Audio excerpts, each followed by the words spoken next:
Hi. Hey, I'm sorry. I had another meeting right before this that I had a 30-minute buffer and it got blown through. Um, That's the worst. I'm sorry. We were like, oh God, I hope everything's okay. yeah, Virginia's gotten hit by a car. No, it's fine. Well, Um, I like texted, I was about to call you because I was like, I hope she's okay. yeah, I'm sorry. Okay, let me find the right Canva real quick. Hi, is it Marcella is Ashlea? also in the waiting room. Oh, okay, thank you. Did you see her? I don't see her in my, I don't know how to get the waiting room. So let me pull it up. I do. I don't know why I'm saying that. make, Uh, you wait, no, I might, don't. How do I see the waiting room? I it's see not on the just, right panel. I'm like, no, but maybe I can Let whiteboard me see if I transfer can make you meeting a, to room. I'm going to make you a co-host. That might help. Oh, meeting info.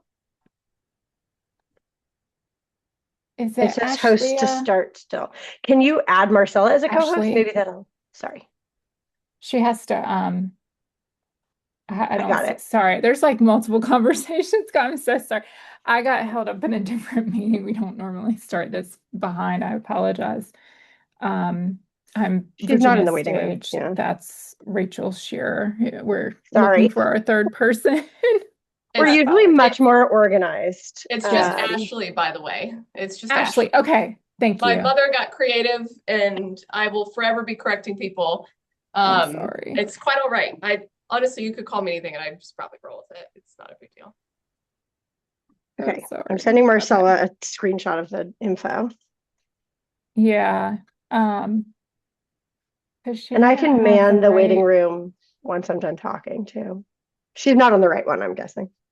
Yeah, that's what I'm thinking. And I just need to get logged into the here, I'll go into my email Marcella here. has the slides pulled up, she says. Oh, she does. Okay. Yes. So if we can get You her on the just right Zoom, there she she can manage is. the slides.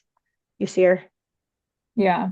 Oh And then yeah, I'm admit. just waiting for Susan, but Susan, if she starts a little late, then we can flip because I think Ashley is The second right now, but we can always flip them if we don't have Susan when we start.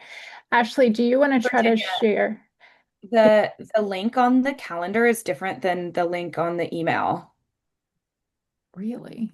because It's I on was my just in a different private Zoom room. waiting room and it kept saying like host isn't here yet. Oh, I used the one from the calendar, which is weird though, because there's a ton of people who didn't RSVP on the calendar that are here.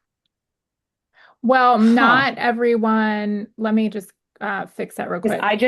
I just got in through the listserv Zoom link, but it's different Okay. than the one I have, but maybe the one I have is older because there's only the 7 presenters on that one. But Okay. that Oh might yeah, it be is a different one. why Susan's not here. She might be in that same Zoom waiting room. Okay. Okay, I'm gonna just update this real quick. It might have been, I clicked the one in the calendar invite, and I'm here. It's a different yeah. number because I just Yeah, cross-referenced them. it So is. You're I logged right. on at like 9:45 and I was like, I hope Virginia's Oh okay. no. Oh yeah, Yeah, weird. But just how did stuck I in a get here? meeting. Okay, that is weird, Someone is Rachel. raising So their hand. That's me. Oh It's you. God. Rachel's raising her hand. I cannot tell you how often I am doing all of the like hand signals because I'm a real hand talker. So Okay, don't mind. I should real probably turn quick. that off. Marcella, so you Yeah. clicked on the one that has everybody on the link. No, it only had 7 of us. So it was just you, me, Rachel, and then our presenters. So only the Okay, yeah. presenters, I think, have the wrong Zoom link. Can So I then send I'm a gonna, message to them? that's what I was about to do because I have them Perfect. up. Okay. Um, and then A Ashley, I assume message. you went through the email then. I don't really remember, honestly. I, Okay. I 100% clicked through the calendar link. I had the like opening box next to my calendar. So that's really weird that Okay. it took me to the right place. Um, okay. I think I sent the right one. So, Ashley, do you want to try to share your screen? Because we'll let you share your screen when we get to that point, and then we can get, Yeah, totally. okay. And then if I Yep, do this that number, works. We're that- seeing presenter mode though. Yes. So there it goes. okay. Excellent. Then I think we're good. Perfect. Okay. Perfect. And then Susan has done this before, so I don't think she'll be too out of sorts. Do we want to go ahead and start, and I can monitor my email in case Susan has a question, or she probably texted me. Perfect. Should I start admitting people into the room or admit Yeah, all, I guess? we you can just do all. Marcella, do you want to share Rachel said you had the Canva pulled up. Oh yeah, I do. Give me 1 second. I actually just closed it because I thought Oh, sorry. forget. I can go find it too if you prefer. No, I got I it. will keep this open in case people are in the waiting room to admit them. Hello. Hi. Hello. Sorry, we had some technical difficulties this morning. Thanks for being patient with us.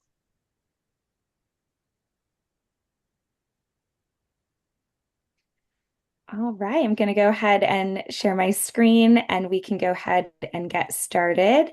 We will be recording today's session, so let me go ahead and do that first. And we'll turn it over to Virginia to Rachel, sorry, to introduce and welcome everyone to today's forum. While I'm waiting for the slides, it's nice to see so many familiar names / faces and some new ones. We're happy you're here. It's December. We've made it. Maybe, sort of. Hope everyone's end of semester or quarter is going well. I was trying to remember what number one of these we're up to, and I couldn't. So thanks for being here for the Winter 2025 Veggie Meter Forum. We've been doing this at least a few years, and I think they've been successful at keeping us as a group on track. So this is the Carrots Collaborative. If you can, please go ahead and edit your Zoom name. This is becoming less of an issue, I'm finding, but back in the COVID days when you were sharing your Zoom or your computer with your kid who was Zoom schooling, we'd get some crazy names.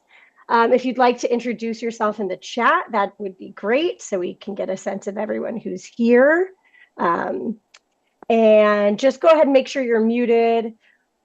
We'll have the chat box open for questions during presentations, and then we will save questions for the end of the presentations. We'll probably do a short round of questions after each presenter and then open it up for a more fruitful discussion afterwards.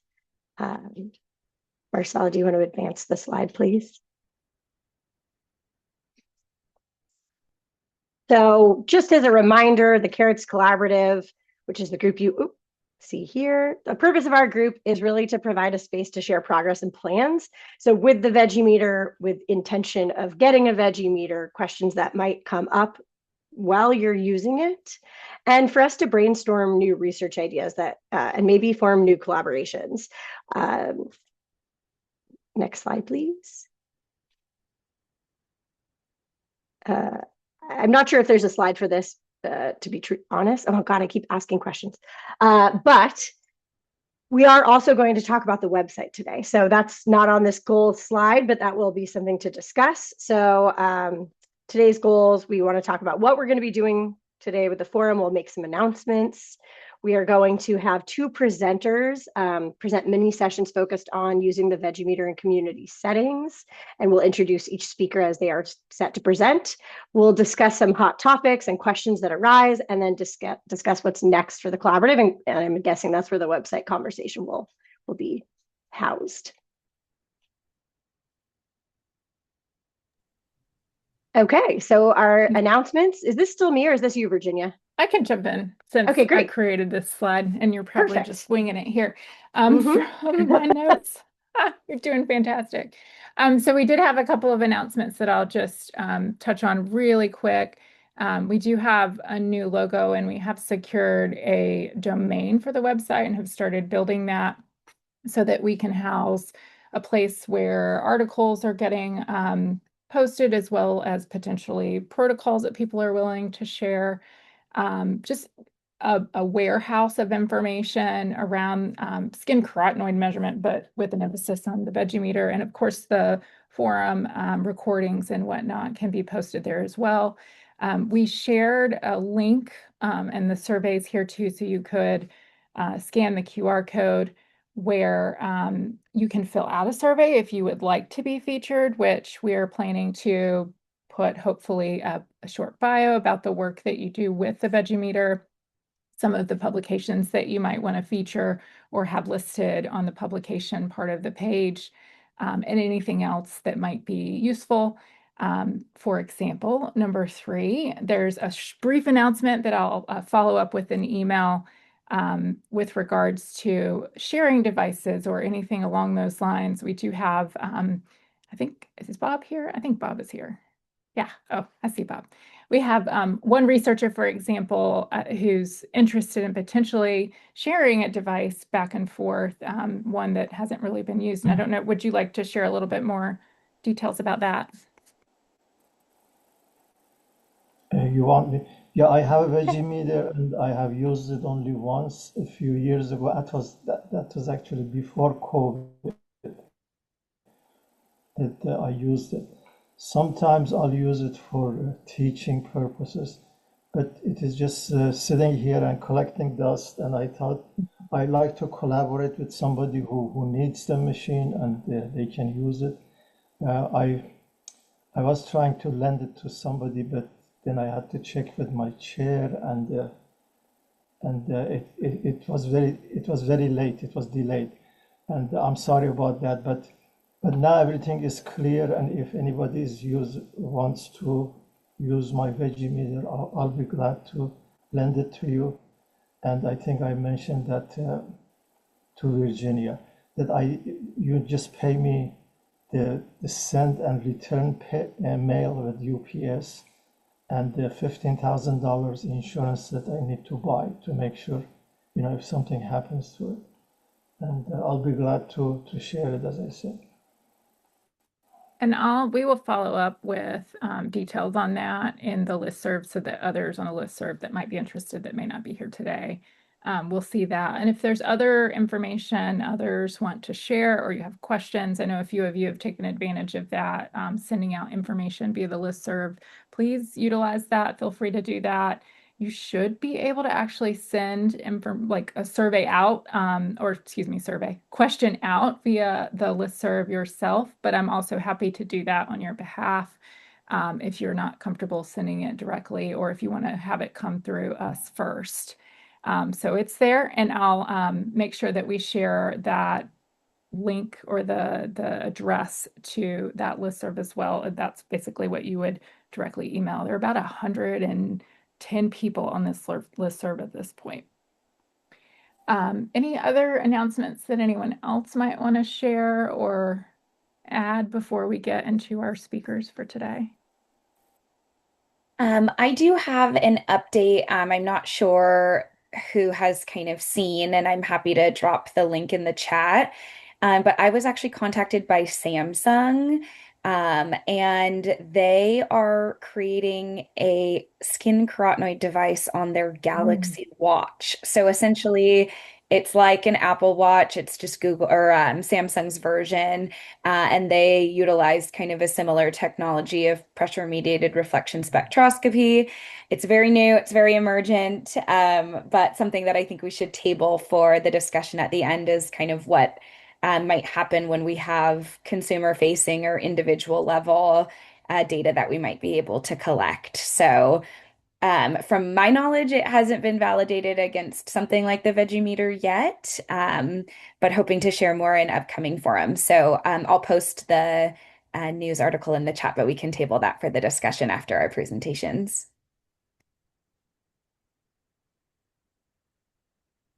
Okay. Well, I think we're ready to start, and that'll be an interesting conversation, Marcella. I think I saw the article that you were quoted in on that in LinkedIn. So maybe we'll have to fund that too and link that for everyone as well. So we're going to go ahead and start with our first speaker. This is Ashlea Braun, and she's going to be talking about a recently published article. You can see the title here. We're really bad about our vegetables in this house, understanding barriers and facilitators to improving fruit and vegetable intake among patrons of a hybrid food and resource center and community garden. Dr. Braun is an assistant professor at the TSET Health Promotion Research Center at the OU Health Stevenson Cancer Center, and she's a member of the Motivational Interviewing Network of Trainers and conducts human subjects research on diet-related behavior to support cancer prevention and control. Her program of research focuses on understanding the complexities of behavior change and applying this information for intervention approaches that combine theoretically sound behavior change techniques and manipulation of dietary constituents such as dietary fiber. And as I mentioned, she will be sharing her paper that was recently published there. And there is a QR code, so we can always go back to that if you wanted to get access. And I'll also put a link there in the chat box. And I'm going to hand this off to Dr. Braun. You should be able to share your screen. Excellent. Thank you. Let me click a few buttons. Thank you for that introduction. Okay. Can we see? Oh, no, it closed. Can we see it now? Can you see my screen? Not yet. Okay. It looks like maybe something wonky happened. Hold on one second. Sorry, we practiced this and it went swimmingly, and now it's not going swimmingly. So let's figure it out.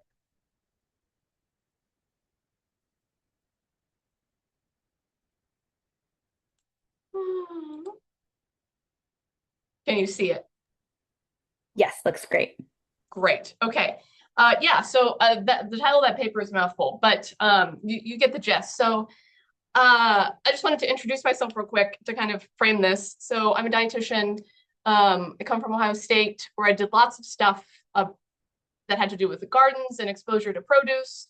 And I got some exposure there to measurement of skin carotenoids and other biomarkers of dietary exposure. As mentioned in the introduction, I typically focus a little bit more on the behavior change side of things, but I do appreciate the utility of various measurement techniques to measure the impact of whatever the intervention that it is that you're doing. And so as a result of my experience here at Ohio State, this is me in the red shirt many years ago now, I gained some exposure to some of these fundamental methods. And as mentioned, I'm now an assistant professor and I'm at OU. So my research is always been kind of focused on how we can move the needle on what we do versus what we know we should do. We have a near consensus on what a healthy diet is and the challenges of implementation. And we even see this now with recent initiatives with things like food as medicine and produce prescription programs and things of that sort that involve improving access and affordability and decreasing barriers related to procurement of produce. And we see in many ways that it's not having quite the effect across the board that we would hope. And this is a graphical abstract from Doyle et al.'s paper on an intensive food as medicine program. And so this really highlights what I'm trying to figure out, why and how can we move the needle here?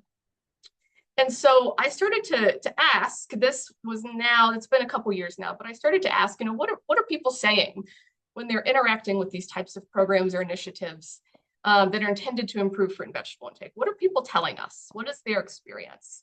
And there is some research that exists and existed prior to my doing this project, but some gaps in literature. So for example, a lot of the data collection is survey-based, and that includes not only dietary measures being survey-based, but perceptions. So understanding those experiences, which is really coming down to, qualitative data, still survey-based, which has its place for sure, but just opens up opportunities for more robust measures, or no longitudinal follow-up. So maybe cross-sectional data. I've got a snapshot over here on the right of an example of some of the papers that were sort of in the information ecosystem when I started this project. And then diet is either not assessed or only assessed via self-report. And so I thought, can we integrate an objective measure of diet and qualitative data for a richer understanding of the experiences of individuals interacting with these programs. And so at my previous position at Oklahoma State University, there's this wonderful resource in the area at Stillwater, Oklahoma. It's called Our Daily Bread, and it's a picture. You can see it over here on the right. It's a food and resource center, and so the reason it's called that is it not only provides a place for people to obtain food, but also they have additional resources just for dignity and helping people, things like a salon, financial assistance, help with bill pay. It's like a one-stop shop for people.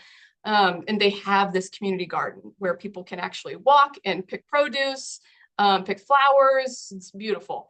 And some of the produce, you can either pick the produce yourself or the staff pick it and bring it inside, and then the patrons can take the produce home. So a lot of really wonderful resources. And so I established some partnerships with Our Daily Bread and went out there and did this study that is the focus of this presentation. So we recruited specifically patrons of Our Daily Bread, and we recruited them at the onset of the harvesting or the growing season, really targeting that garden component, which was basically kind of late spring, beginning summer. And it was a longitudinal sequential explanatory mixed methods design. So what I did was when I enrolled individuals, I did a quick survey, and then I did the Veggie Meter scan. And then follow-up was about 2 to 3 months later, and they did a subsequent Veggie Meter scan. And then I did an interview over Zoom based upon the results of the Veggie Meter. So of course, the Veggie Meter scans were done as per established procedure, in triplicate on the non-dominant ring finger, those sorts of things.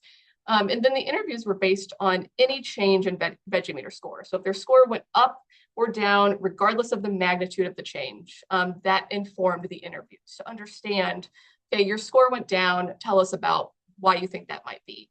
And those interviews were coded thematically for barriers and facilitators. A fun fact for this group is that this Veggie Meter was obtained as part of an educational grant that I got when I was in the Department of Nutritional Sciences at Oklahoma State. So we used it for research, but it was also embedded directly into the classroom for dietetic students to gain exposure to different ways and innovative technologies to assess diet. So just a little fun fact there. So some design considerations of this study, highlighted here on the right. These data are not from the study. This is from Jill Pitts' paper, but it's just to highlight the fact that the design considerations for the timing of the data collection was based on the existing data, really rooted in validation of the Veggie Meter. And so the timing of the observations, so again, at the beginning of the harvest season and then 2 to 3 months later, was based on what we know to be observable or what we see to be observable in the published literature. And I did have some concern when I was planning it about inherent seasonal variability, where we see some increases in measures towards the fall. And so for this, we were talking about follow-up happening around September, and beginning around the May, June, July time. So trying to really target the amount of time that we would need to see the change, but without going so far that we were just seeing a change in score as a result of inherent seasonal changes that we would expect. And then also, this isn't as relevant to the Veggie Meter per se, but I was really careful in the design of the interviews to avoid stigmatizing. Of course, it could really land flat if I say, well, you didn't eat more fruits and vegetables, why not? We really rooted it in seeking to understand the individual experience while normalizing it, right? Like the majority of people in the United States don't eat sufficient fruits or vegetables. So it's not that there's something inherently wrong with you, or that you did anything, wrong, but rather I want to learn from your experience because everybody's always trying their best. So that type of language really rooted in some principles of motivational interviewing, which is, again, I know much more about. And then some questions came up about what is considered a meaningful change in Veggie Meter scores based on whole fruits and vegetables. And again, as I said, we considered any increase or any decrease, regardless of the magnitude of change, as success or lack of success, respectively. So in terms of the findings, we set a recruitment goal of 30 adults, and we reached that mean age of 45.9 years. They were primarily white women. We had really good retention, so people came back. We did seek to to schedule those data collection visits based upon when they were already returning to Our Daily Bread for food, to minimize burden. But we did have really good retention, and we did 19 interviews. You can see here the changes in skin carotenoids. So each bar here is an individual, and so you can see here that we had some people that had a decrease, and we had some people that did have an increase. But as a group, using non-parametric testing, we did not see a significant change in total skin carotenoids among the entire cohort. Qualitatively, many individuals reported that maybe some issues with eating more fruits and vegetables, despite having sort of this augmentation of access, was really rooted in mental health. If you're familiar at all with Oklahoma, we have some room for improvement in that space. And that really seemed to be a barrier that made the change, insurmountable for many. For those that did have a success, and even those that didn't, they still cited the importance of a family background or history of eating fruits and vegetables, saying things like, I've always had fruits and vegetables. My parents always served them, so I was eager for the opportunity to get them again. But we did use sort of, coding matrices to see if there were any key thematic differences across individuals based upon an increase or a decrease in Veggie Meter scores, and we didn't see anything that was apparent, again, based on thematic analysis, not quantitative hypothesis testing. And then people did have some concerns about challenges regarding the quality of fruits and vegetables, and then culinary skills, what to do with things, how to make use of them before they go bad faster. Because of course, one thing I forgot to mention is Our Daily Bread not only has the community garden, but they use retail recovery. So they're sourcing a lot of produce from local grocery stores to avoid, to divert from food waste. So sometimes the quality was compromised, but this was actually kind of a mixed bag. Some people said the quality was great. Some people said the quality was not so great.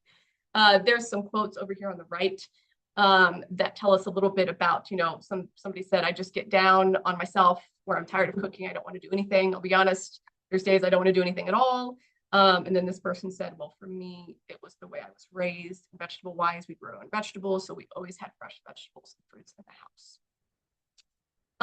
From a systems perspective, many did not use the garden, or they didn't find value in some of the education. So in a lot of food pantries, including Our Daily Bread, they're trying to integrate little bits of education, and people didn't really seem to like that much. They just kind of wanted to focus on getting their food. And something I've learned a lot about the differences between the climates of Ohio and Oklahoma is that Oklahoma is extremely hot. And so people were not really too keen on being out in the garden when they didn't need to be. Definitely a big factor to consider. Interestingly, people loved the Veggie Meter. And of course, during data collection, I showed them their results, and I let them know that there's no normative data. It's not like blood pressure where we know exactly what's good or bad, or the value in itself doesn't provide a lot of information, but what we look at is the change. But I don't think they heard any of that. They saw the output on the Veggie Meter, and that for them, for some of them, was a key motivating factor to try to change their diet. That it's 3 measurements, but that baseline measurement was really impactful for many individuals, despite it not being presented as such. And some additional challenges actually happened during the review process. Some reviewers wanted me to use a clinically significant cutoff for Veggie Meter scores to serve as the basis of the qualitative interviews and analysis. So as I mentioned, we looked at the data, and then we did the interviews based upon the change, whether it was an increase or decrease or no change. We didn't have anybody that had 0 change, but the reviewers wanted me to use like a score of 100 points as the cutoff. And I really had to engage in some fruitful debate about the appropriateness of that, and plus it wouldn't be possible anyway based upon the design of the study. And then of course there's not a whole lot of consensus, especially as some of the formative data is really on juices and other high dose sources of carotenoids versus a general fruit and vegetable increase, including those that are not high. So future considerations for this project, we did not measure or control for things like sun exposure, stress. Of course, we could use another diet measure, but I really wanted to minimize burden as much as possible in these individuals. Integrating more quantitative analysis, and then implications for future programs. We need more mental health support. And then interestingly enough, since people found it so motivating, and I guess this could be a big question for the group, is the Veggie Meter the next blood pressure cuff? Even though, we don't have, good normative data to tell people what numbers mean in terms of digestible information. If it's enough to facilitate some level of behavior change, then maybe there's room to explore it as such. And this is a picture of Our Daily Bread. This is Rachel Conley. She's one of the co-authors on the paper and the executive director, and they just installed a free blood pressure cuff. So really, really at the trying to provide the needs to their community. So thank you to Our Daily Bread, OSU, and then of course, University of Oklahoma for supporting this work. And I hope that was right on time, not too little, not too high, but happy to answer any questions. Thank you so much, Ashlea. I know I have a lot of questions. This very much so aligns with the work that I do. So I can get us started. We probably have time for a couple questions here in the beginning, but we can table some of the major discussion for after both of the presentations. But one of my questions was around in some of the qualitative sharings, you said that many people kind of indicated that they didn't utilize the garden. So did you look at kind of utilization rates or attendance rates or any sort of factor and how it compared to their change in score, whether it was those with lower attendance saw the decreases or something like that? We did not pull any sort of attendance data from Our Daily Bread. No, that is not something we did here, but certainly something worth looking into. I will say that I can't remember a single person that said that they used the garden. So I don't even know that would be, they were probably getting the garden produce because it was picked by the staff and then brought inside, but I don't recall a single person saying they used it as I kind of envisioned maybe they would be at the onset of the project. But definitely working with Our Daily Bread for some of that, attendance or program utilization data would definitely be a nice addition. Yeah, and then just to follow up, were the foods provided, were they like high carotenoid containing fruits and vegetables or things like potatoes, maybe things that are a little bit lower and that could potentially explain some of those? It could be. And again, that's not something, we didn't measure that at the individual level. Like we didn't use any 24-hour recalls or food frequency questionnaires, and also didn't do any sort of like inventory tracking of Our Daily Bread. But I will say that generally it was a mix. It was a mix of some high carotenoid containing foods and then some others. And that goes across the board. And the thing to note about Our Daily Bread is they also use I forget what exactly the terms, Susan probably knows, but like a choice paradigm where they can shop and pick whatever they want. So if they leave with no produce, that's a choice that they are allowed to make. And so I think that speaks to again, it's the question of if the produce is there, are people wanting it?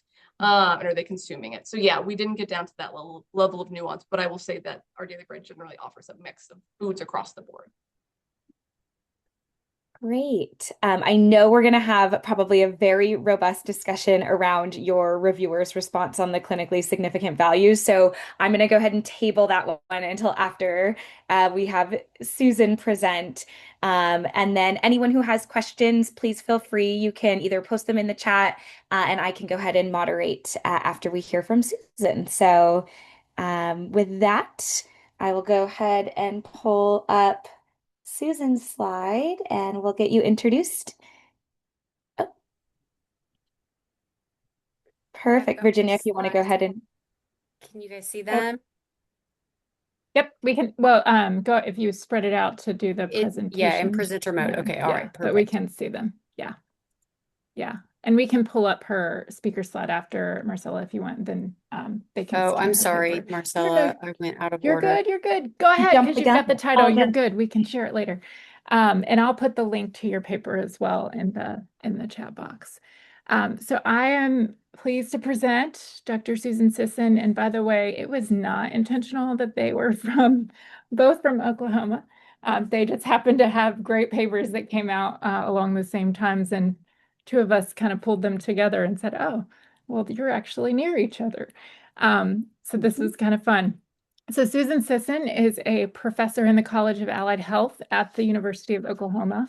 And her research sits at the intersection of health outcomes and lifestyle behaviors, such as nutrition, movement, and screen use. And she's especially interested in understanding and enhancing the environmental determinants of and access to healthy foods and movement, which are areas of her research interests. This may include research to identify predictors of health outcomes, including physical and social environment, as well as interventions and program evaluation to enhance healthy lifestyle behaviors in vulnerable populations. Much of her work has included young children and families, so you've probably seen quite a bit of that in the literature, and she's partnered with Native American communities to engage in health-enhancing projects. Dr. Sisson will be discussing the paper, as you can see here on the slide, Association of Veggie Meter Assessed Skin Carotenoids and Dietary Intake Among Indigenous Families, the Indigenous Supported Agricultural Go Healthy Study. And so I'm going to pass it off to Dr. Sisson now. Okay, thank you so much for that kind introduction. And I'm glad to be with you guys today. So let's get going. So I just would certainly like to acknowledge this is a citation for the paper, and this was supported by the National Institute on Minority Health and Health Disparities. Valerie Bluebird Jernigan is the PI, and this was done in partnership and collaboration with Osage Nation. So talking a little bit about the health problem is that we likely know that Native Americans experience disproportionately higher disease risk. And we also know skin carotenoid scores are inversely associated with diet-related disease, but skin carotenoid scores have not been regularly or commonly assessed in Native American populations. And we hadn't also seen much in the literature about looking at skin carotenoids within households. So Go Healthy was a large randomized controlled trial with the provision of food for 16 weeks. This is baseline data from that, really looking at just a descriptive approach to what's the relationship between diet and skin carotenoids, as well as within households. So our purpose was to look at those skin carotenoid scores and BMI and dietary intake and in adults and children in Osage Nation, and then determine the relationship between families. So we ended up, we had very high retention in the study, and this is baseline data again from this randomized controlled trial, but we consented and we had 310 households with 445 adults and then 135 children. So there was a target adult who was recruited, and this was a Native American, and they did have to have overweight or obesity. And then they could invite other members of their family, other adults or children living in the home. We measured skin carotenoids in triplicate, and then they completed, we used the ASA 24 to get healthy eating index. So looking at our people in the study, we're predominantly female. As I just told you, one of the criteria for the adults for enrollment was being overweight or obese. So we have a very high proportion of overweight and obese. This was higher than what would be expected in an Indigenous sample. Our HEI was about 43, and our skin carotenoid score was an average of about 211. In kids, and our kids ranged from 3 to 17, our mean was about 10. And they were about 45% overweight or obese, about half female, and the skin carotenoid scores of about 208. So we found some things that were not totally unsurprising in the literature is that males had higher skin carotenoids than females. Children younger than 10 had higher skin carotenoids than children over 10 years of age, indicating that younger children might be eating healthier diets if they're eating more at home. Children who were not classified as obese were also having a higher skin carotenoids. So you can see here, this is the skin carotenoids for each of the weight classifications, and our children with obesity had significantly lower skin carotenoid scores than our other weight classifications.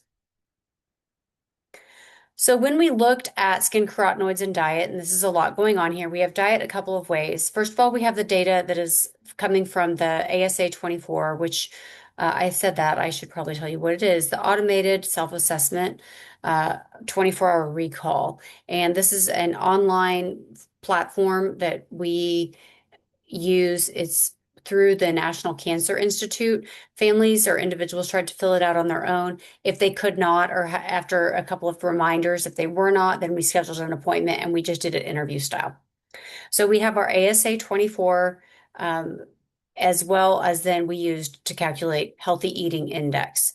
What was significantly associated, red and orange vegetables from ASA 24 was not associated, very interestingly, with our skin carotenoid scores.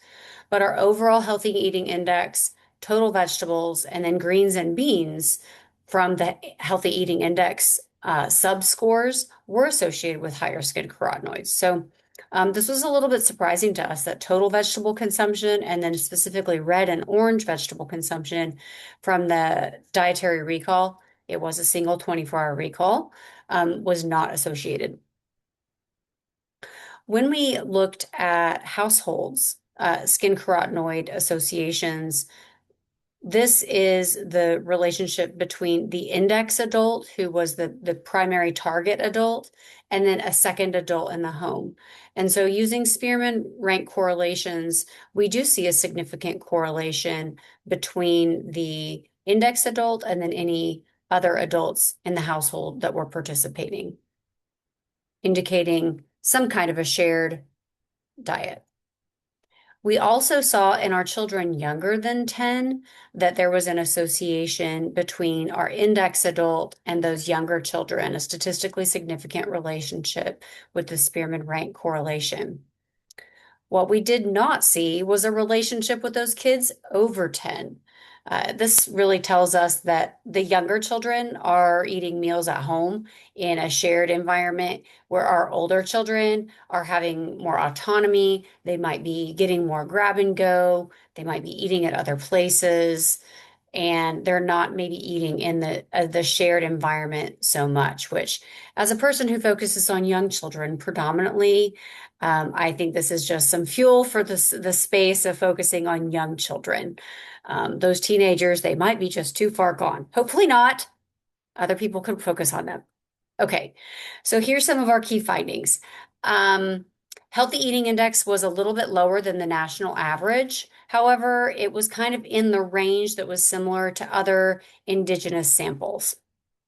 So the lack of the association, as I alluded to a moment ago, of red and orange vegetables and skin carotenoid scores was surprising to us, especially as red and orange was 24% of the overall total vegetable intake.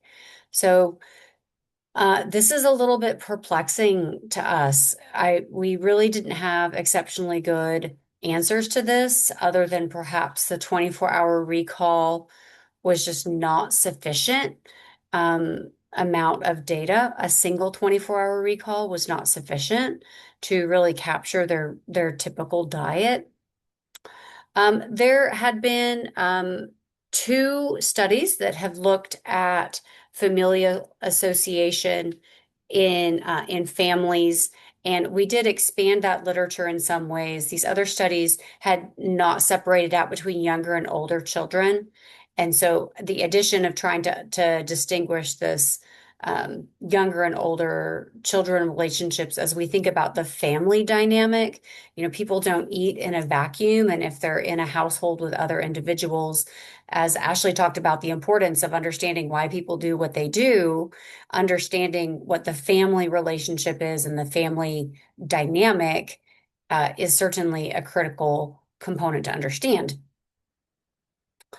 Some of the limitations that we have here with this study is limited variability in the BMI of our adults. So in order to be in the study, they had to be overweight. The secondary adults did not have to be, which is why we didn't have 100% overweight. So what this precluded us from doing is really seeing a relationship between weight and skin carotenoids. most every other study shows this very clear relationship between BMI and skin carotenoids, but we just didn't have enough variability to really look at that, we think. The single 24-hour recall was perhaps problematic as far as looking at the volume of fruit and vegetable intake. And we did not include a dietary carotenoid screener. So the ASA 24 is a 24-hour recall, including all foods. And perhaps the inclusion of the dietary carotenoid screener, as shared by Faraji a few years ago, would have been a good inclusion to focus in on carotenoids. I will say this was not the main purpose of the study. As I mentioned, it was a randomized controlled trial, and skin carotenoids was a secondary outcome. Primary outcomes were blood pressure and A1C. So we did not include the dietary carotenoid screener purposefully. There was a lot of burden already on the participants, and so we did not add it, but it is a clear limitation, I think, to trying to understand the relationship in this sample between diet and skin carotenoid score.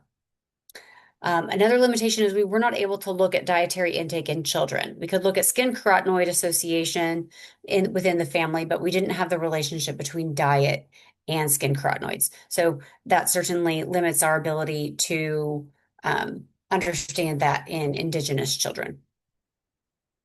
So there we are. And I would be so glad to answer questions or tell you more about Go Healthy as a trial or our procedures, or answer any other questions that you guys may have. I appreciate the opportunity.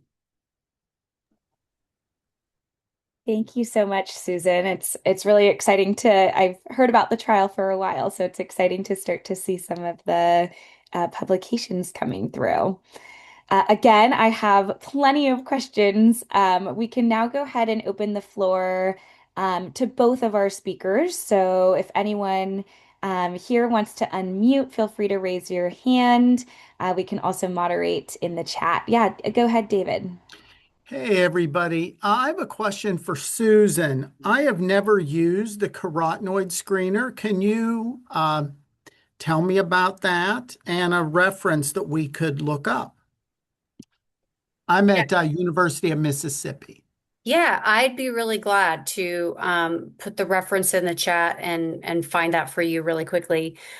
We have used the carotenoid screener in another study. It's a pretty simple food frequency screener, and it focuses on carotenoid-rich foods. So in a study that's really interested in looking at those carotenoid-rich foods and the relationship between skin carotenoids, then that's certainly a good tool to include that might be a bit more specific than an overall recall. So I will get that citation and I will put it into the chat. Thanks for that question. Yeah, and David, just to add, there are specific carotenoid screeners, even down to the level of unique compounds. So I have a lot of colleagues that do work in lutein and zeaxanthin, and although the Veggie Meter isn't exactly calibrated, it definitely captures beta carotene and some of the other carotenoids a little bit better. But across some of the literature, a lot of the time, lutein and zeaxanthin are significantly correlated with Veggie Meter scores. And so if there is a specific carotenoid of interest within your group, whether you're studying, individual food compounds, I know that there's one that exists specifically for lutein zeaxanthin. A lot of folks in the optometry field utilize that one since those are sequestered more in the eye. But there are more generic ones that kind of, as Susan was mentioning, capture kind of a broad spectrum of the carotenoids, whereas others capture specific compounds. So depending on your interest, we can share some of those more nuanced ones as well.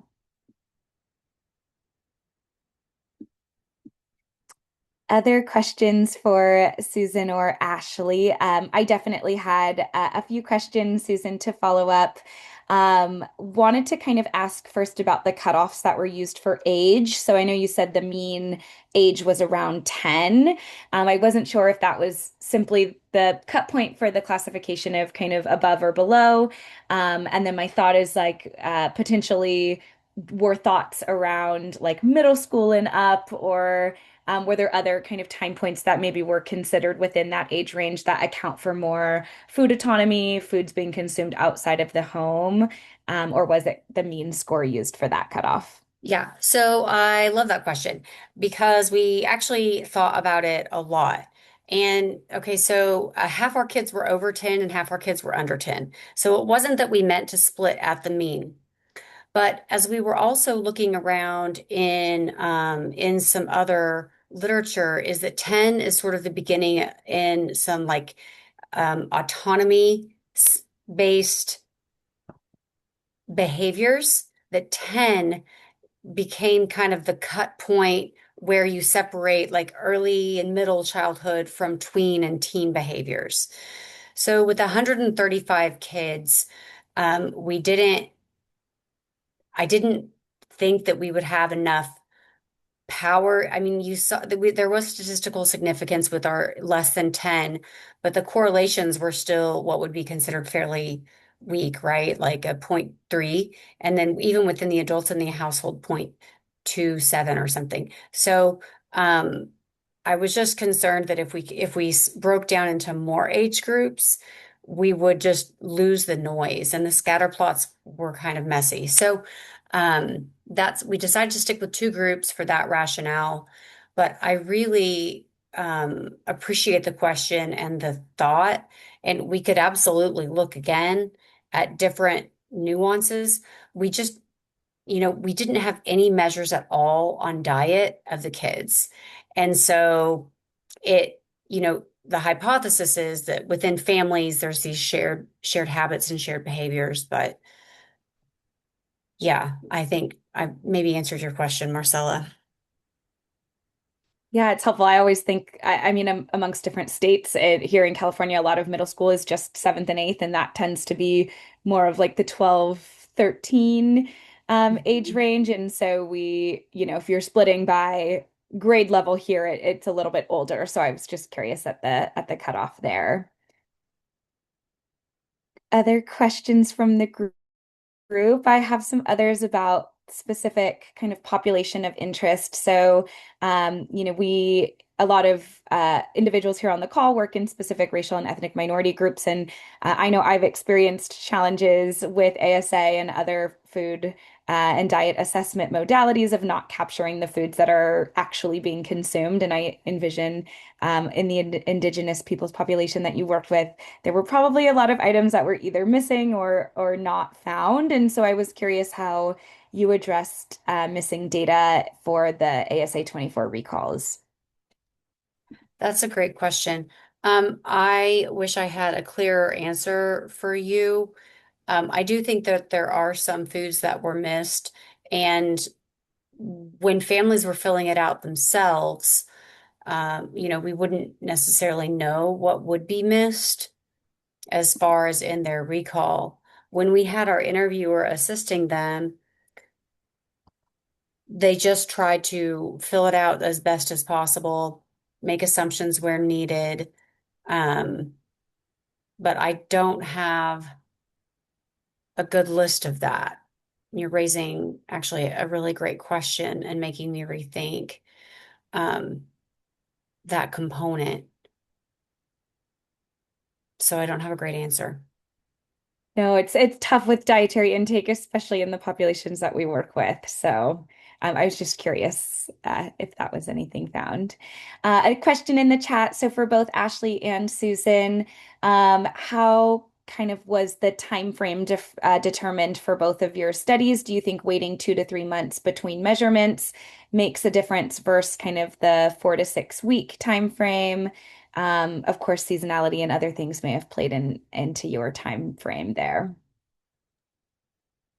Yeah, I'll just mention in my read of the literature, which I could have been way off, 2 to 3 months was what we could be confident would be the necessary amount of time that would need to pass in order to detect a change in the Veggie Meter score.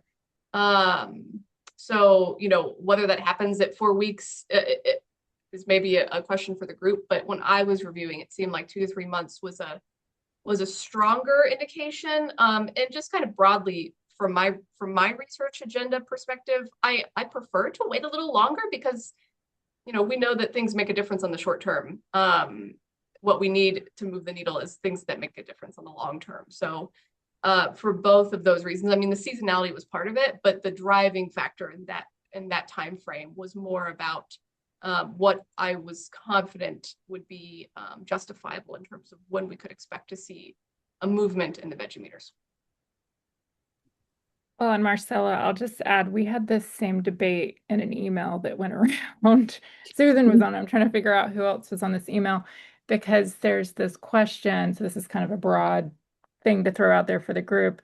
The studies that we've published that look at that 4 to 6 are those more controlled studies, right? And so we have this situation now for those of us doing more community-based work.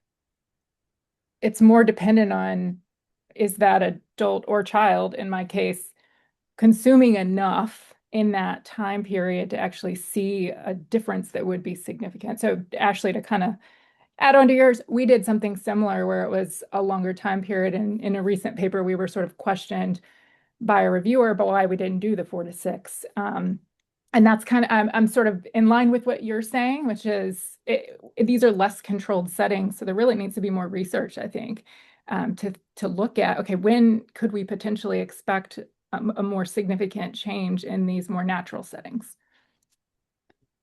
Yeah, that's a really good point. And I think a lot of the studies that have focused on comparing carotenoids with in the skin compared to other markers, like this is something that we're seeing in some of our work, is the carotenoids are significant in the skin, but they're not significant changes in the blood. And so having those different time durations, although the skin carotenoids were validated against carotenoids in the blood, I think it's so time dependent.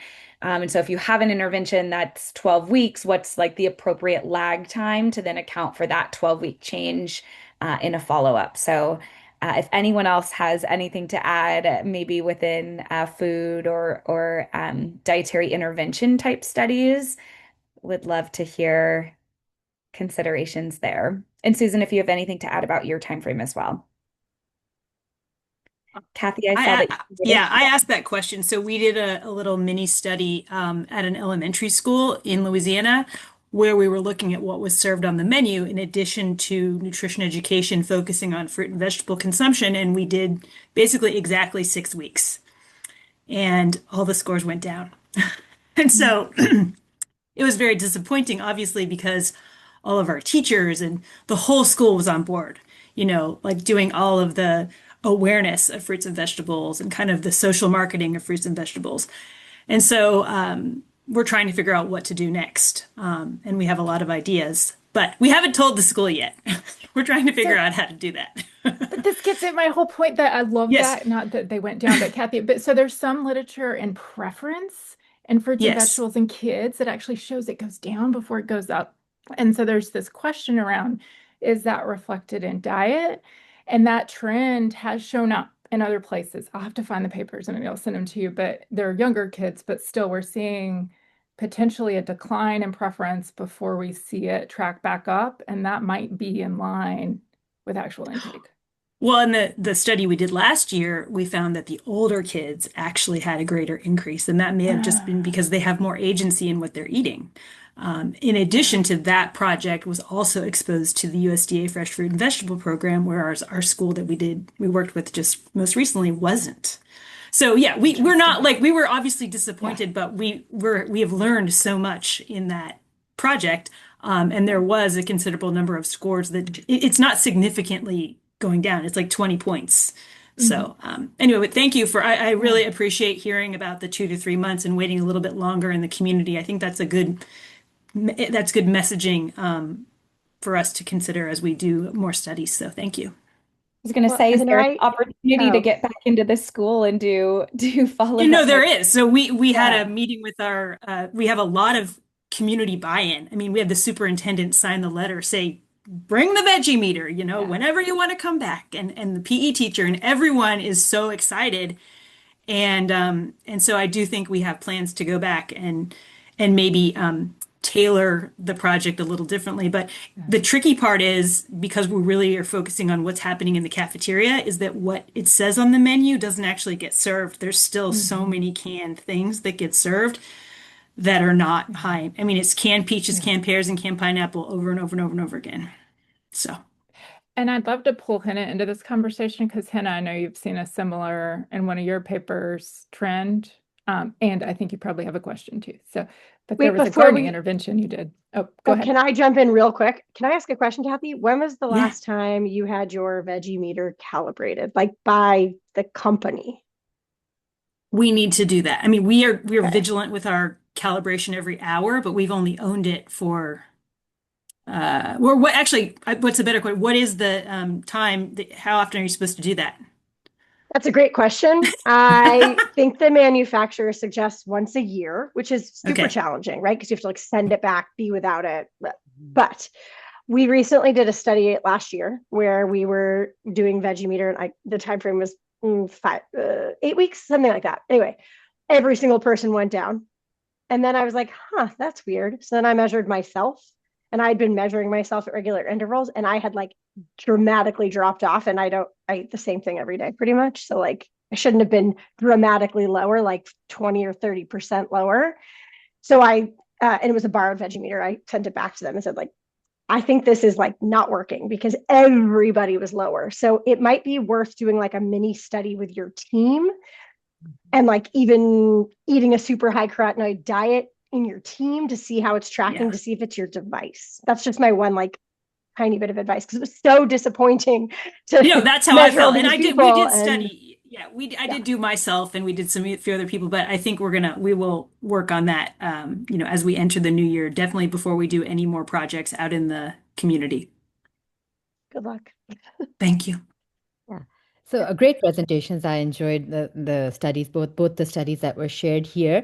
I have a question. Has anybody in the group done a correlation between the carotenoid scores of either of the parents and the child? So just because, especially for the younger children, with the shared meal settings in the evenings and more food consumption at home, do we have any type of literature out there showing any correlations between the parents' Veggie meter scores and their younger child's Veggie meter score, especially referring to the second study that was shared here, with both the assessments done on the parents as well as the children? Does anybody know of any work that has been done in that space where there's done some correlation studies between the parents and the children for the carotenoid scores?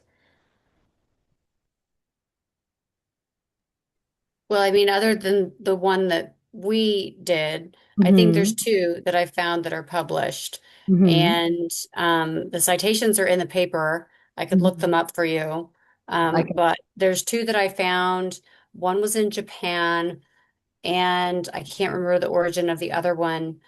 But none of them were exclusively in young children. I think I heard you say specifically about young children. And so there was none of them that were in young, like very littles. Yeah, so maybe And I'm putting it maybe in that the- could be I'm- a knowledge gap that we can one of us can incorporate in our work. Seeing if there's a correlation between the Veggie meter scores between the parents and the younger children, especially like the at age 10 and under, because most of their food consumption is from the home setting. So. But really enjoyed both presentations. I do work with children in the school setting, and I've used Veggie meter in the school setting. But another line of research that I have worked on this year is the food as medicine space with the food pantry population. So I was just thinking about what evaluation measures I wanted to use for that work. And the first study actually gave me an idea to incorporate that objective measure. I have the Veggie meter, so why not use it as an additional tool to assess changes in fruit and vegetable consumption with the implementation of food as medicine program. Thank you, everybody. Thank you. Yeah, I just dropped in the chat the one from Japan that Susan just mentioned. They did find a positive correlation between parent and child vegetable intake. Again, within the diet space, our correlations tend to be on the lower side, so a 0.3, but still significant there. Thank you for sharing. Yeah. I do want to go back to Ashlea's point. So I think we've talked about this at previous forums, and it's really interesting to see that this is now coming up with reviewer comments about kind of wanting a standardized score. And this was actually one of the reasons why the Carrots Collaborative kind of came to be, with the goal of developing some sort of database algorithm that is able to encapsulate all of the factors that we're finding impact skin carotenoid scores. So, Susan, things like age and BMI that were mentioned, right? We all know that those kind of play into some of the factors that influence scores. And so, I don't think we're definitely at a place in the field right now where we can't extrapolate that a score equates to a disease risk. Although there have been a couple publications out there that have stated some values. So right, the Veggie Meter is not a diagnostic tool, so we can't really make those assumptions. Ashlea, I'm curious from the reviewer perspective, did they provide a value to you in that review of like, this is what you should say is the cutoff for disease risk, no disease risk? Yeah. They referred me to a publication that I think it was 100 points. And so I looked for that publication, and it was sort of embedded as like a fact in the paper, but I didn't see any data to support that it was a thing. So it sounds, by the looks of some people know what paper I might be talking about. Yeah. So, I should have been able to cite that paper considering I'm on it. Thanks, Susan. I barely remember that paper. Yeah. So it was that paper with the 100 point reference. Not the one that Susan just put that I'm on. It was a different one. So yeah. Yeah, so I'm also aware of that paper. There's one other one out in the field that kind of used the tool diagnostically. So they said like a score of 250 or lower equated to a higher risk of disease, which we know that dietary intake is associated with so many disease risk factors. So disease for what was one of the kind of critiques that I had with that specific paper. So I know that there's mumblings and conversation and things are being used in the literature, and to our knowledge, here in the Carrots Collaborative, there isn't data to back up a specific number quite yet. And there are so many factors, individual level factors that play into those scores. So if someone has a really healthy diet and maybe their BMI is higher, their score might be lower, even though that's not indicative of disease risk. So I kind of wanted to pose that question to the group and hear thoughts and insight into, it is definitely an area that I think we can pursue as a team and as a unit, is thinking about what factors we really know contribute to score risk. And I know it's kind of a long-term goal of the leaders to create some sort of equivalent to like a Framingham risk score, or kind of database that you can plug in someone's age and biological sex and BMI and any other risk factors for disease that you may know, and a carotenoid score, and then it maybe compilates some sort of risk. But we're definitely not there yet. So wanted to pose that to the group and see if anyone else had any thoughts or has received similar feedback as Ashlea in terms of a specific number that should be equating to something. The one other thing I wanted to mention that was a really interesting observation, it wasn't like a salient factor, but some of the participants in our study mentioned that they were decreasing their intake across the board in an effort to lose weight. And I think there was one individual in particular, and I think their score went down. And so then it's just getting to the nuances of the remainder of the diet and the utility of the measure when you're talking about risk. And I know that there's been, and this is where my expertise really starts to wane, but I know that there's data on like relationship with adipose tissue and those sorts of variables. But in terms of, especially when looking at change versus just cross-sectional data, I feel like there's so many variables that would play into it, and I'm truly a novice. Yeah, and there's even data out there that dietary fat intake increases absorption pretty substantially. So if someone's reducing their fat intake in lieu of a weight loss goal, then that could adhere or impact carotenoid absorption and deposition into the skin. Any other thoughts on the clinically significant cutoffs or values from anyone here on the call?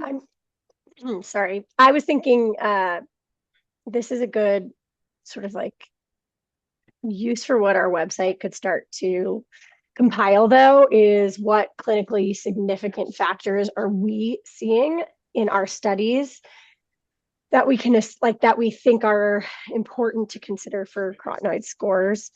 We BMI, right? We've all been using that. Whether or not that's even the best indicator is, I think, also up for debate. Marcella, at some point, you and I will get that physical activity paper out.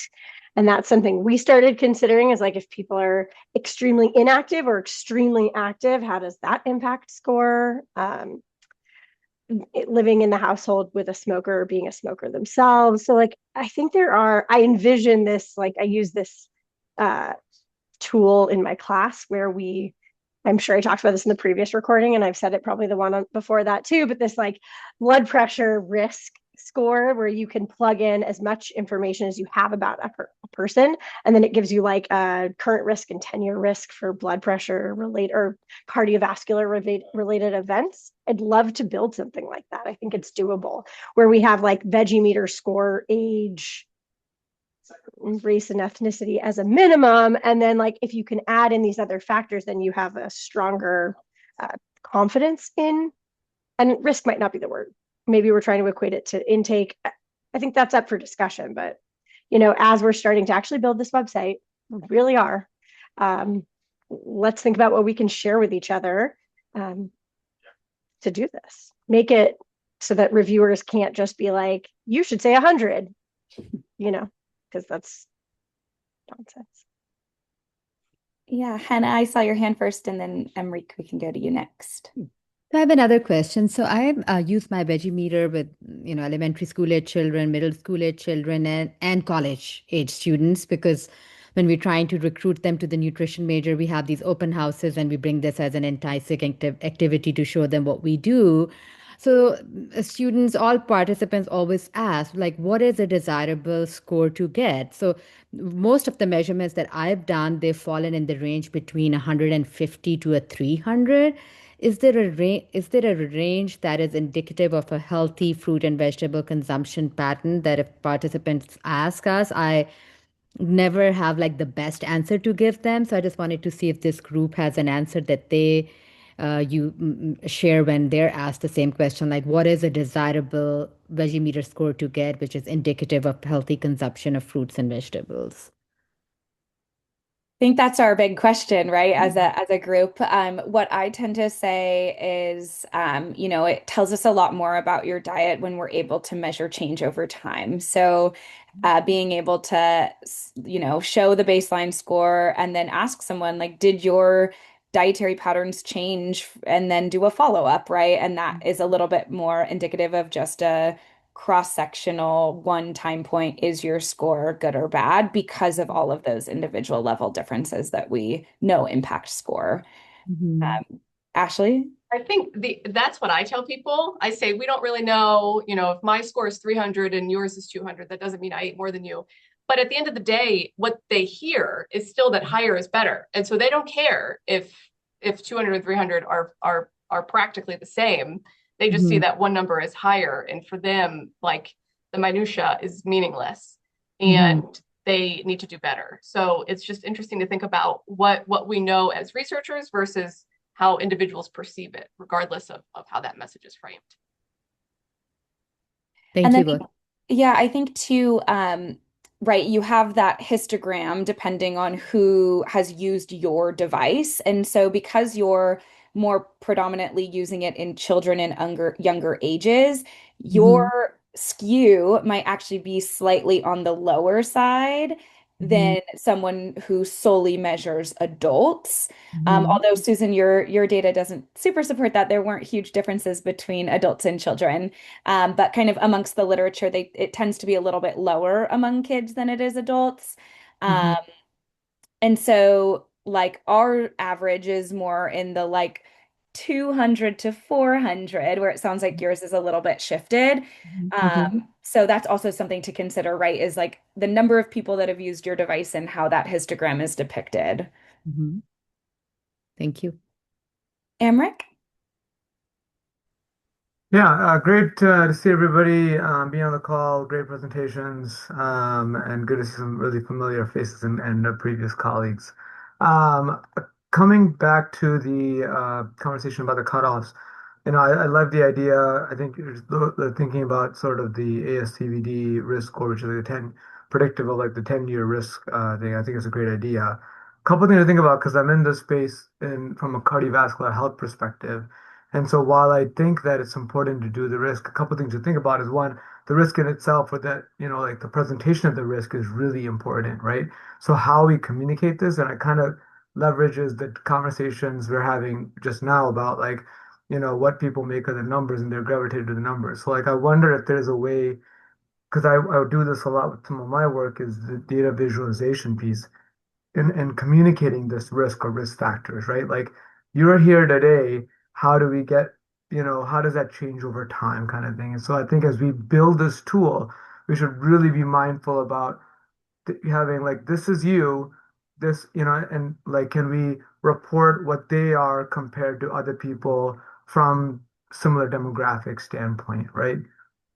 But then also like showing it in a way that makes sense for people from a health literacy standpoint, et cetera. It may take some work, obviously, probably many iterations, but just something to think about from that regard. And I think other things that I think about when talking about the risk is how can we incorporate this with existing tools like Life Essential 8, which is not well used in the pediatric space. And so, especially from that regard, I think like maybe the skin carotenoid is a surrogate or an additional measure to like diet, but then you also present physical activity. Like, can we compile it or package it with just other stuff so that it has more uptake and more leverage as well? So just kind of things to think about as we start that process. Yeah, thanks for that. Amy? Yeah, I had a question about that histogram. I wasn't aware that it changed every time I measure it. So I thought that was something that came with the machine, and so that changes with. I thought it was machine dependent, Okay. but is it not? That was My also a under good question because uh, I also thought, like, before it scanned anybody at all, it had a huge histogram. Yeah. my understanding is that it was based on their like testing prior to releasing them out into the wild. That's what I thought. But Okay. our mean is But definitely not 150. but I think Henna, were you saying your mean of your people you measure, not your device mean? Is that correct? Yeah, so and actually very few in the 150 to 200 range. Most people fall in that 200 to 300 range for my specific population. Yeah, so it's mostly between 200 and 300. Very few people fall in that 150 to 200 range for me.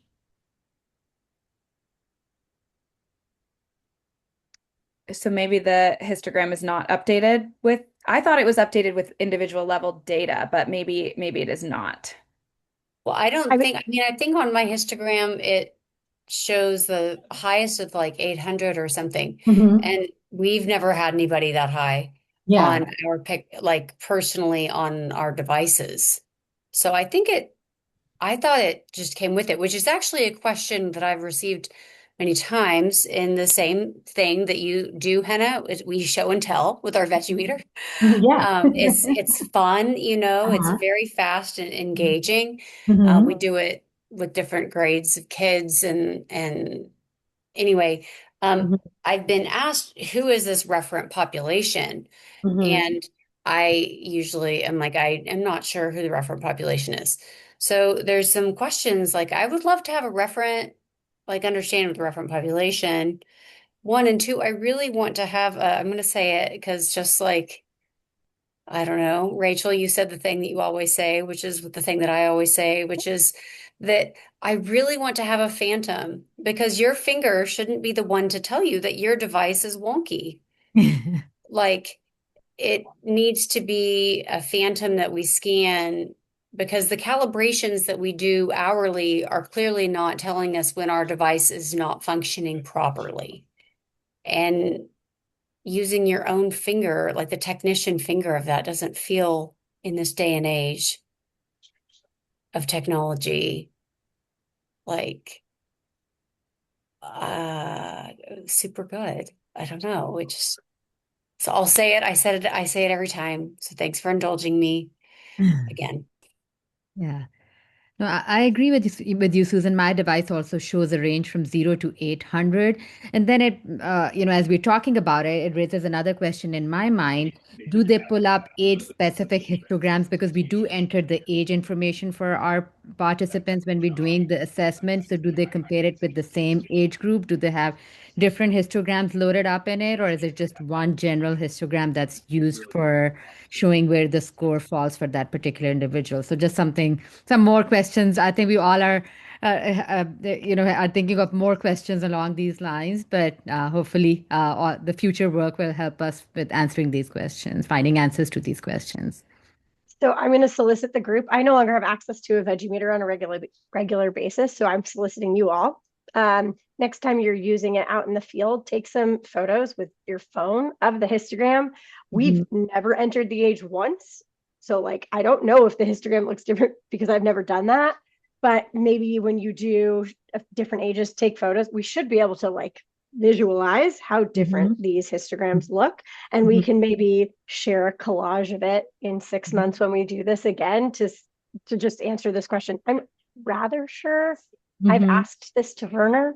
I feel and like he provided a blurb that said something to the effect of like the referent population was over 10,000 in. I don't know where I'm getting 10,000. That feels insanely high as I'm saying it, but this is what's in my head, like over 10,000 individuals who were measured as they were developing the device. I could just truly be making it up. I'm tired, but I think that I have this language somewhere in real life. Oh, I'm asking a question again. So if anyone else has access to that, maybe we could share it too. But I was on that email thread with you because I also remember this. We were trying to figure out if the histogram was changing. So now you're sparking conversation. Yeah. I know we have to send our device back to be recalibrated here in the next like month or so. So I'm happy to reach out to the developers and see if I can answer some of those questions before our next forum in the spring, and see if there is some sort of reference phantom fingers, Susan, that this should give us a reading of a 300, or this should give us a specific reading so that we can maybe be able to tell if it's calibrated. I was just trained in how to do liver scans, and it uses like a similar ultrasound technology, but we have to calibrate it every year on the year mark, and it actually tells you when that calibration is needed. So I'm curious if in future versions of the Veggie Meter model, if it can actually notify us like your device is starting to lose that calibration, like it's time to turn it in. So ours on the liver scans give us like you have 90 days to recalibrate, 60 days to recalibrate, and it has an actual day-by-day countdown. Yeah, go ahead, Rachel. I was going to say, I'm rather certain the calibration is free. You just have to pay for shipping it back. Has anyone done it recently so that we can share a time frame of approximately how long you are without your device? No. No, but Rachel, we're getting ready to do that. Like Okay. in the new year. So if anyone else is also going to do that, that would be helpful.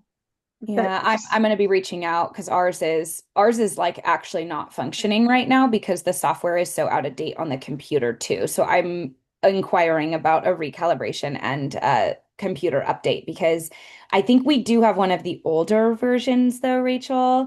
So a lot of you might have Yes. more updated technology than we do. But ours right now, like the interface platform isn't even, it won't load the Veggie Meter platform because it's so out of date. We purchased, is the UC Davis one you're talking about? Yeah, we purchased that in 20. Did we have it before you worked for us, Marcella? Yeah, I think we purchased it in 2016. So like it's old. And I know that it has changed some. So maybe that's why I'm like, it wasn't working, because ours is just like way too old, but it wasn't working. So And then, Leah, to answer your question, the kind of recommendation from the manufacturer was on a yearly basis to calibrate once a year. Anecdotally, I think many of us on this call have had our devices for longer than a year and have not had them calibrated. So, um, I can't speak to like what the level of degradation with lack of calibration is. But if anyone else has had a device longer, wants to speak to that. and Susan, there's like kind of no way to test it if it takes a month to get it calibrated, right? Because I guess if you held everything in your life constant, you could use yourself, but this is another plug for the Phantom, Susan. So that you, again, aren't serving as your control, because that's incredibly difficult to keep everything in your life consistent, considering you can't control seasonality or the sun.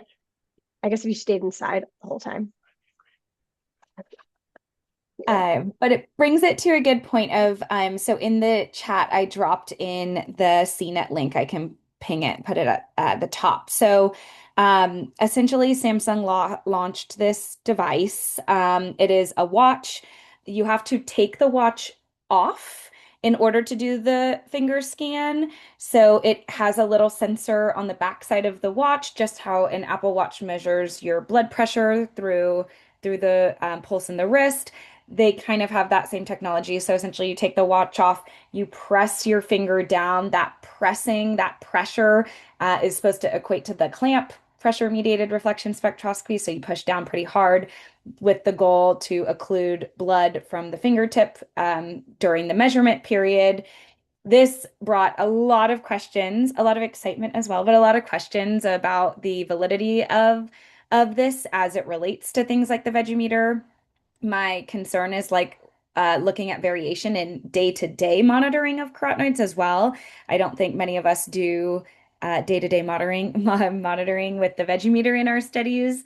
So that was kind of an interesting point of like looking at fluctuations in day-to-day skin carotenoid levels.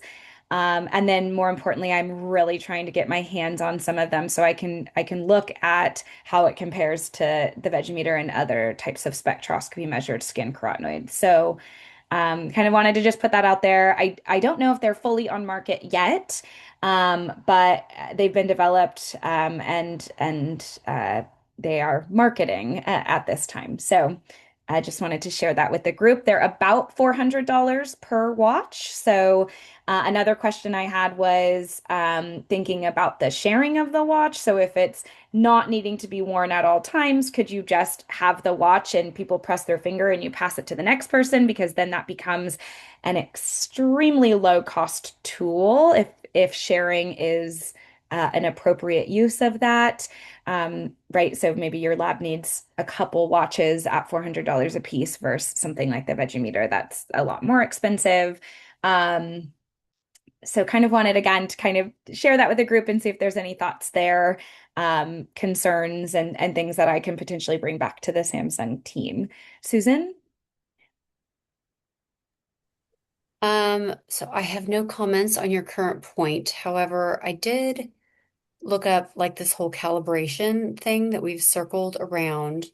So you're saying to me, Marcella, and others that Longevity Link is recommending that they get recalibrated annually now?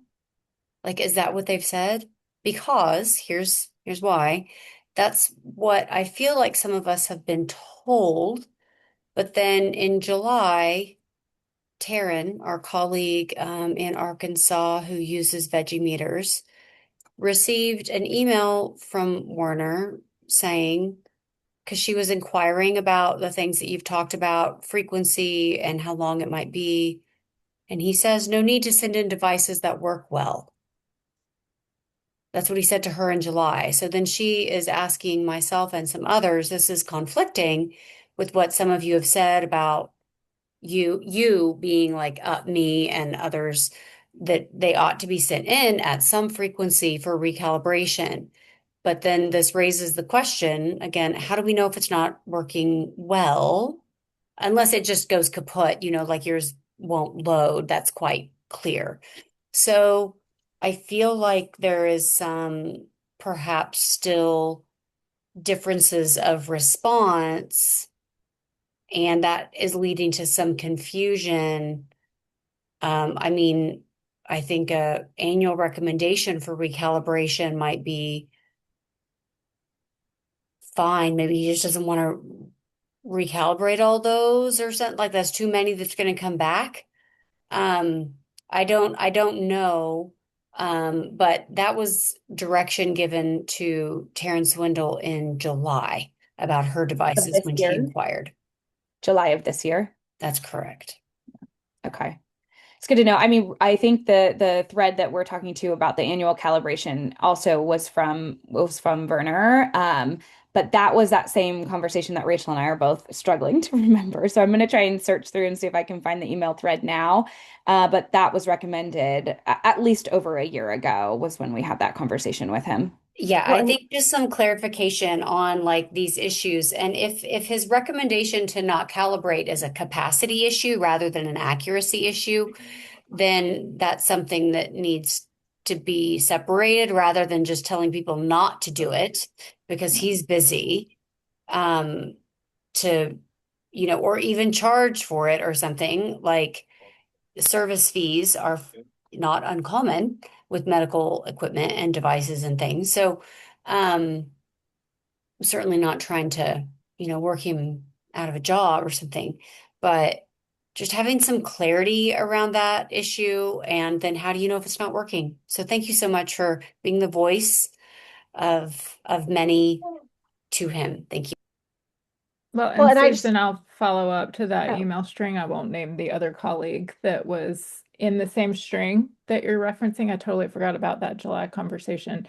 Another one of our colleagues followed up saying she had sent a device that was 7 years old. Because it was old, she was trying to get it calibrated, and she was directly told that they were getting a lot of calibration requests and were really busy. And so I don't think she got traction on that, but that kind of adds to that argument that they might be getting overwhelmed with the number of devices that are now out there and needing service. well, and by saying like the working well piece, that's really challenging because we were we didn't realize it was working poorly until I had used it for my study. And then now Marcel is saying it doesn't open. Sure, now it's very obvious it needs to be returned. But if I hadn't been paying close attention and I hadn't been the one doing the measurements, we would have not known that was the issue. Because my interns who were also there, they don't know what their scores look like and how they should look over time. Whereas I do, I've measured myself many times over the years. So I'm struggling with this like one detail because we are trusting that our devices work as anticipated, and it becomes a like validity issue potentially. So, And that's where the cross-sectional work is really tough in this space because of that exact factor too. And then that gets published, yeah. And then we have people asking for specific numbers that equate to disease risk, and the combination of all of those factors become really challenging. Amy, did you have something to add? I was just hearing you all talk about asking Werner about your Veggie Meter. I had mine, something's rattling inside mine when I pick it up and set it up. And I said, well, something's rattling inside mine. What should I do about it? He said, oh, if it's working fine, don't worry about it. So I kind of got the same brush off. Yeah, so we'll Okay. follow up. Yeah, I mean, it is concerning, especially when a lot of our data is relying on each other, right, to expand and strengthen the field, and we want to make sure that all of our devices are working as intended. So if anyone else hears anything or reaches out in the meantime, feel free to reach out to Virginia, Rachel, and I, and we can kind of compile any feedback and get that out to the listserv as well. Virginia? And I'll have a quick question because a year and a half ago, we had a conversation about a company that had bought a patent or something. They're utilizing it for something different. But I wonder if it's worth also inquiring if they have the device and are using the device and or creating the device, if they have the capacity to calibrate or provide advice on that. I mean, as people said, we may be willing to pay a fee for the sake of having accurate data. You know, I think people would be willing to do that. So if he's getting overwhelmed, like, is this company potentially in a situation? And maybe that's a, I don't know if that's a burner question or just go directly to that rep. I still have those emails if we needed to explore that, but that might be another thing to think about. And I believe recall was those people not responding to our inquiries in a either at all or in a useful manner. Probably got at least one response, but it's been Well, I like, think we reached out to Werner separately and he was like, okay. oh, yeah, it's being sold there, but also you could just reach out to me. It's fine. So, yeah, and then I do remember, I'm curious if anyone here has inquired about or currently uses.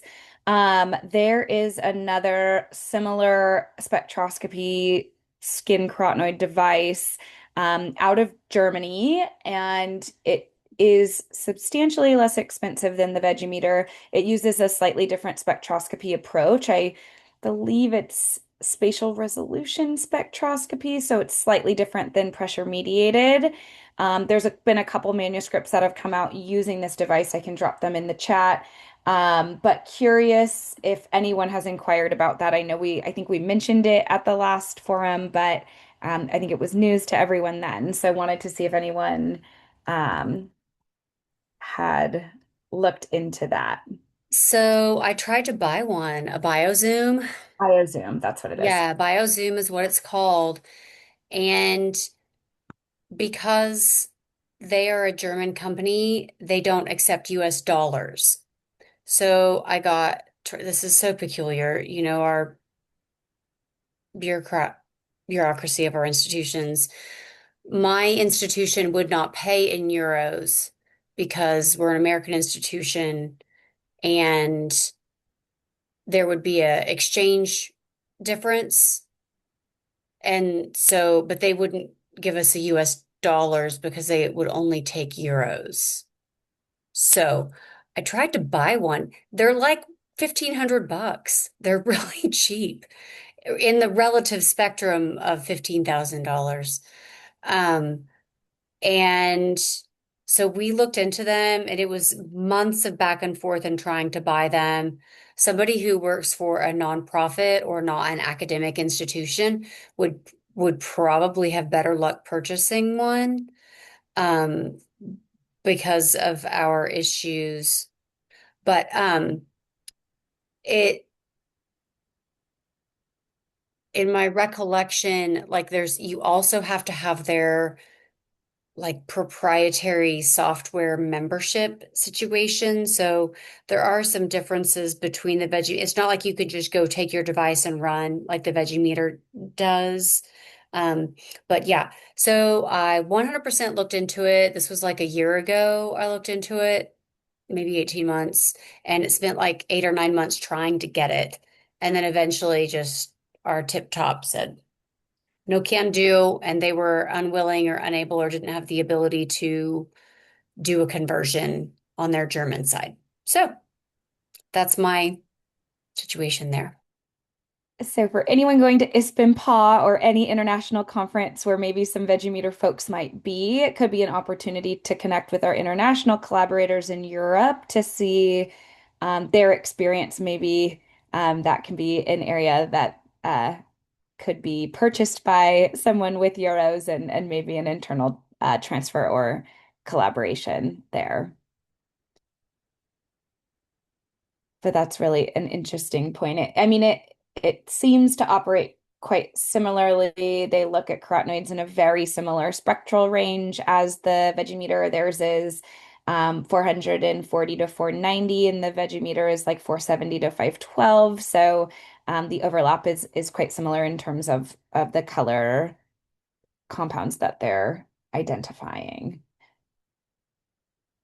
So I did drop a paper in the chat that uses the BioZoom technology if people want to look a little bit more into that.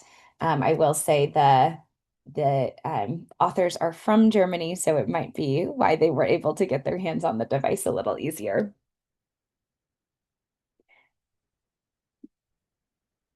Any other questions, whether for our presenters or any other thoughts about Veggie Meter research?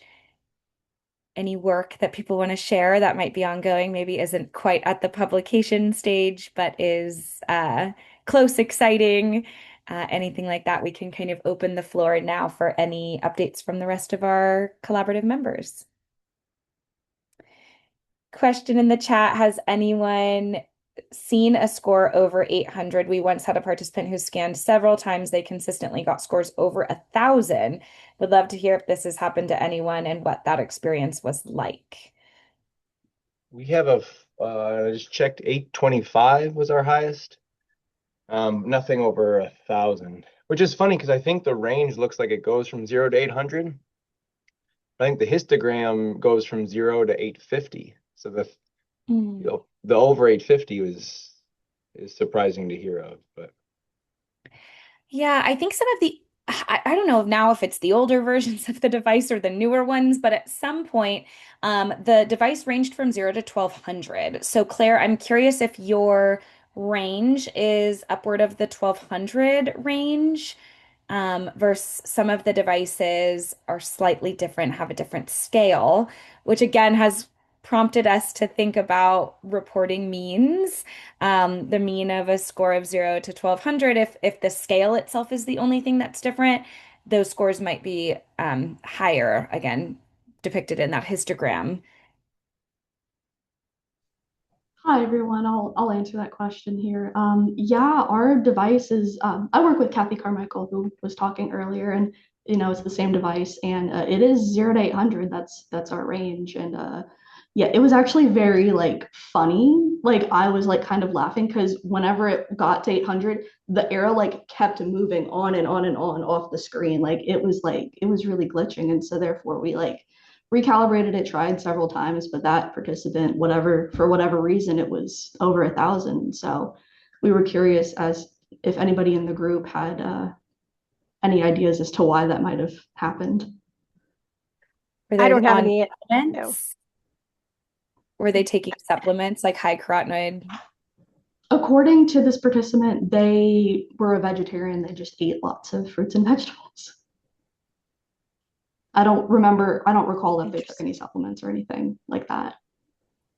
Yeah, I was going to say, if you asked just not using a tool, but just asked them probative questions about their life and habits that indicated they should have these exceptionally high values. Mm-hmm. Yeah, we did ask those questions. Potentially. Yes, I'm glad Wendy asked, did that participant look jaundiced? Her skin was very yellow and her eyes were very yellow. But it's as we've talked about in this today, there's no there's no specific score that it's this is a good score, this is a bad score, this is too high of a score, and that's also bad. There's no way for if we didn't, because if you go to a health fair and your blood pressure is too high, you can tell them to go to their doctor, but it's we don't really have that.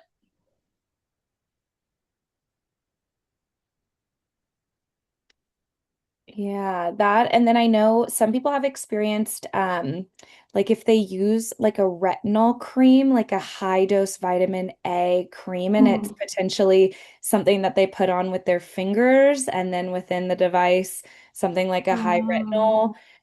We excluded people on Accutane and high dose vitamin A's for that assumption, but does that actually impact score? We're just not sure. We just wanted to be careful with that. So maybe that could be a reason as well, which might impact liver function too. If you're saying this person also had like yellow eyes, that sounds more like a liver issue, and that I don't think the device has an algorithm to correct for Yes. jaundiced skin. Yes. Because Werner, when he, we would sit with him and he would do his score, he was close to 600 plus, 700 plus, because he takes supplements, carotenoid supplements. So Yeah. someone in the thousands who's like, Werner was trying to intentionally have a very high score for demonstration purposes or for health, I'm not sure, but that off the charts reading may indicate something that they should go see a practitioner, like Yes. yeah. But you can also have yellow eyes if you're carotenoid, if you're really intaking that much carotenoids too. But yeah. And it goes back to Ashlea's point of, if we're telling everyone the higher the score, the better. In this case, maybe the higher the score is not better, and it could be indicative of something else going on. But this actually just to me is now like opens up a question to this group based on what you just said, Amy. Yes, of course, your eyes could start to have a yellowish tint if you have that much carotenoid that you're intaking. But has anyone ever seen that from diet? Because that to me, again, feels like a supplement territory. I would imagine there's more homeostatic regulation. I could be very wrong. I mean, my parents tell me as a baby, I only ate orange baby food and I was an orange baby. So like, but that seems different in like a itty bitty compared to a full grown adult. So I wasn't on supplements as a baby.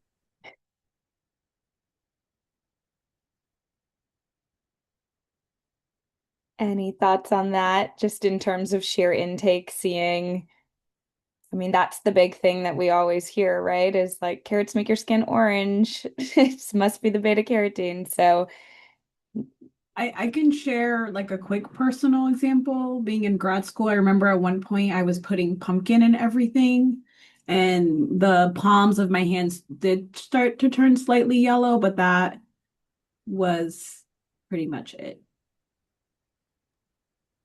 Yeah, from a clinical standpoint, as a physician, we've been taught that jaundice usually starts like head down, and carotenoids will start feet or palms up.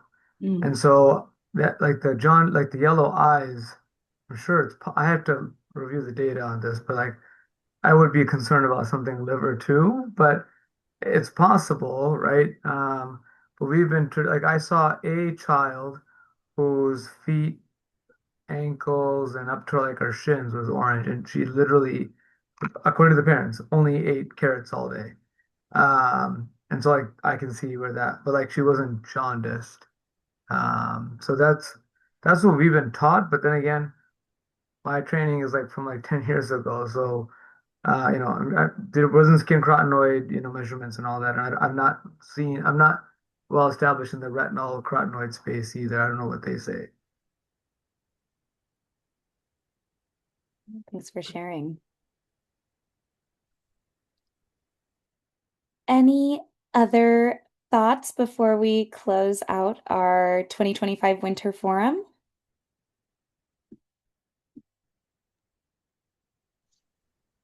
Also, we're going to send a survey to you. I'm guessing Virginia has a slide that I'm speaking ahead of again, but please fill it out. It's really helpful to us to plan for our future spring forum. And if you have something you want to share, we'd love to have presenters. You don't have to be from the same university. We don't do theme days like that, but we'd love to have people share their work.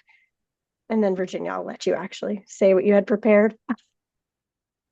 I'm pulling up the slides now. Oh, thank you. I was trying to beat you to it, but I'm too slow. Yeah, go ahead. Thank you. So Marcella's just sharing the link. We'll follow up with an email as well, because we have quite a bit of people on the listserv. I don't think does everyone see this? Oh, okay, there it goes. So click forward one more time. Okay, thank you. So our emails are there if you needed to contact one of us. If anyone needs to be added to the listserv, either on the call or you have colleagues or students or anything along those lines, please just email me and I can pop them in there. It's pretty easy. And that way we have everyone kind of getting the announcements. That's really where we promote the forums as they come up. If you have anyone that has new work that is interested in presenting to the group, or any topics that you yourself want to learn more about, please let us know that as well. I think we've already identified one speaker for the spring, but do need a second.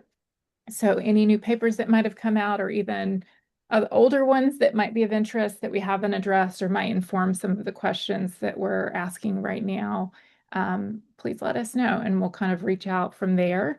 The QR code and the survey link, if you need to type it in, are all here. This is for the website survey. So we are beginning to build the content for that. This survey will collect your information if you're wanting to be featured on that. If you have any other ideas for what you'd like to see on that, I've written down a ton of ideas just from this conversation of things that may be helpful, everything down to what things to measure and variables. And anyways, I think those would be great things to house there on the website, as Rachel was talking about, even building some evidence base around certain things that we are doing in our studies to make sure there's consistency, but also justification so that we can go somewhere quickly to find these things would be great. So that's one of our ideas. So anything you've got, send it to us. We're eager to look through that and begin to compile that in a way that's going to be useful to the group. And I think that's all I've got. Anything else, Rachel and Marcella? That's just a random slide. Yeah, we really Okay, look forward to thank you. this forum every year, and it's great to connect with all of you and hear about the exciting work and troubleshoot through all of the problems that many of us are experiencing, not in isolation, although sometimes it feels like we're the only ones with those problems. So we just appreciate all of your time and participation today. Thank you. Thank All you. right, thanks Thanks for everyone. being here. Thank you, everybody. Happy Happy holidays. holidays. Thank you. And I think we'll hang on for a few minutes in case anyone has questions.